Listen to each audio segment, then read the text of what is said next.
बोली छठी मैया की कोहरे खातिर कन्या दानवा एगो बेटियो दे तू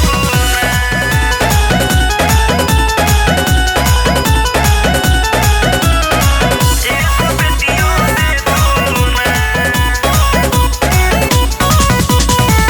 जैसे बेटा दिहलू हमारा कुलवा के दियनवा एगो बेटियो दे तू ना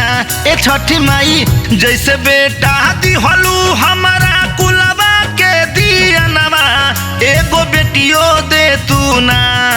करे खातिर कन्या दानवा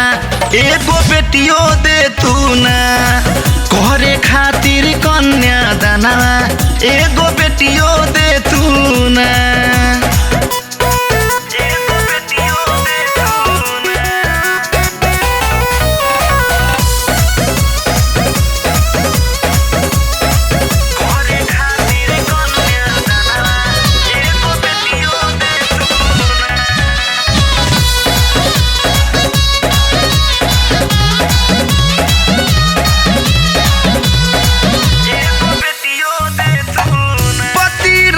जैसन सास ससुर के प्यार मिलल स्वर्ग से सुंदर छठी माई ससुरबा हमार मिलल राम जैसन पति सास ससुर के प्यार मिलल स्वर्ग से सुंदर छठी माई ससुरबा हमार मिलल ये कही गो मांगता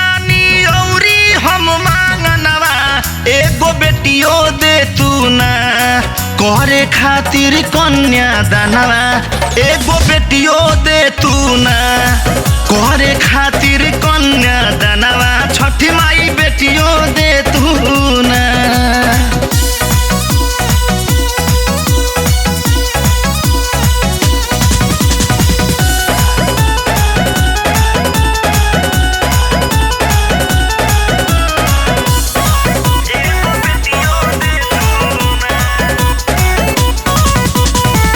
जितना रही शक्ति भक्ति करत रह मैया हो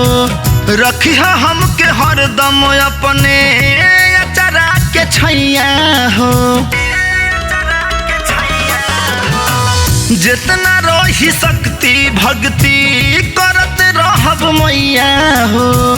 रखी हमके हरदम अपने अचरा के छैया हो इंदल निराला अरुण पूजे ले चारणवा एगो बेटियो दे तू ना करे खातिर कन्या दानवा एगो बेटियो दे तू ना